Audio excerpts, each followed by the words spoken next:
I remember occasionally, although Christopher Nolan was very hated on some parts of the internet when I was really exploring some film discussion avenues upon it, early mid 2010s. Memento was the one which his detractors would claim was a good film, although they were quick to accuse it of being a something of a screenplay gimmick.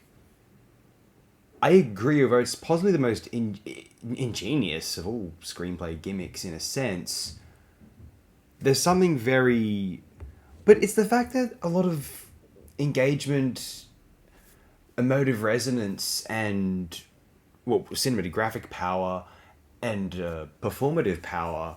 Guy Pearce's Shelby is one of the more iconic looks for a character in the 21st century. Perhaps the blue and the yellow kind of combining there is superb. It's a very striking and iconic look now. The performance in general, it's seamless, believable, and effortlessly likable. I think the most impressive thing about Memento is through all of this, through all of its ambition, it's very, very watchable and entertaining. This was considered the genius work of that generation, which included Guy Ritchie, Tarantino, Spike Jonze, Soderbergh. Memento was considered the crowning achievement at one time. This was revered on the old IMDb, and this is before Dark Knight had even come out, you understand. So Christopher Nolan was already poised to be this really interesting and lauded figure, and I'm not sure if he's directed a film superior to Memento. I haven't seen Tenet yet. Oppenheimer certainly was not. I'm not an Oppenheimer fan, and after a while, I mean, if these everyone thinks they're Nick Rogue of their sex scenes, don't they? For goodness sake. But then, whatever. Maybe we just need no more sex scenes in films. After a while, it's just nauseating, and I don't know. It's trying to be edgy, but is sex normal or is it edgy? Pick one. Artists need to decide pretty freaking soon. In any instance, The Dark Knight is the other film which I feel is the candidate for Nolan's best work. I hope Tenet is. I haven't seen it yet, though. It looks quite promising, I'm not going to lie. I'm sure it'll be better than Oppenheimer. Or The Prestige. The Prestige is a horrible film. Here's the thing, Nolan is capable of rubbish. He's so brilliant, and he believes in himself too much, and he falls flat on his face. And I don't even know if he's that brilliant. Memento is a gimmick to some degree, but it's one of the finest executed premises of the 2000s, 21st century. Insomnia is a rubbish remake of quite a good Swedish film, and came out the same year as 1 Hour Photo, and yet it's the opposite of what Robin Williams is awful in that film. I'm a villain. Ooh. It's he's garbage when he's not in 1 Hour Photo, to be honest. I ought to script these things more than I improvise them, but we're improvising this all the same. Batman Begins I kind of like. The Prestige is horrible. What a horrid script. What a horrid, banal, unbelievable script. I'm not like a guy who gets hung up about plot holes, right? But there is such a thing as condescending your audience. For Dark Knight, it existed in this great media reality, this world where archetypes are being tested against each other, and it really took all of the tropes leading up to the year 2008 in popular mainstream cinema and made this grandiose drama out of it, the finest normie blockbuster of all time in a way, and yet it was also a film which appealed to the more inclined to cinephilia, let's say. It got very popular, so it was difficult for some of them to do that. And The Dark Knight's not a perfect film. Script-wise, I think it would read very well, but in execution, it's more... That's where it really shines.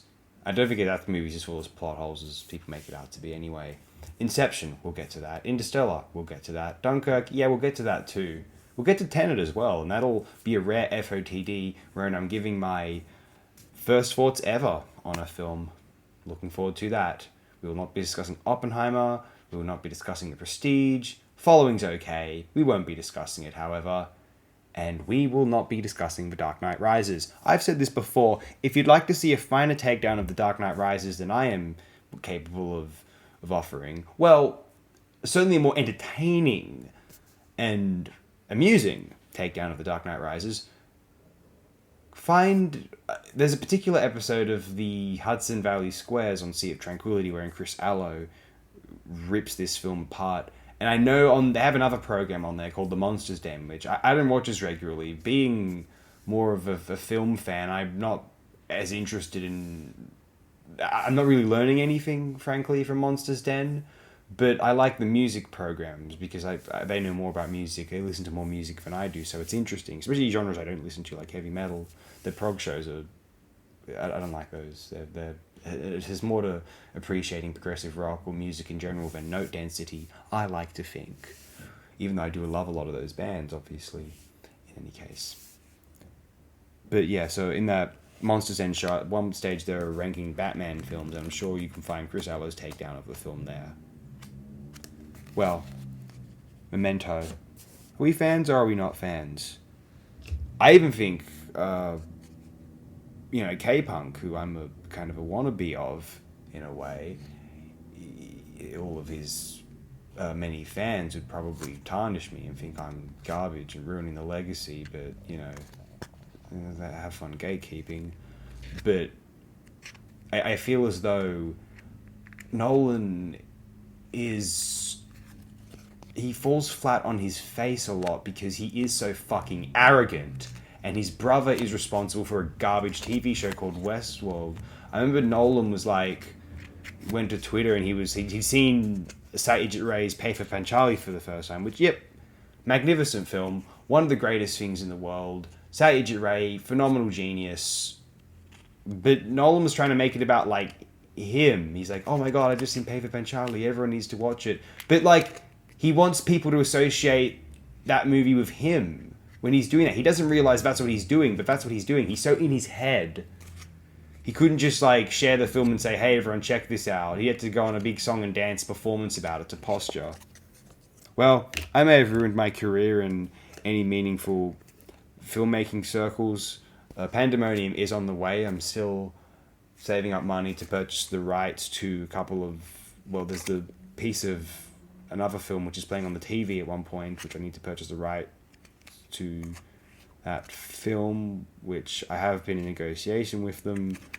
I just need to save up the money. Australian dollar's worth less than US dollar, you understand. And there's a piece of music as well. That's just a bit of inside info for absolutely no one who asked.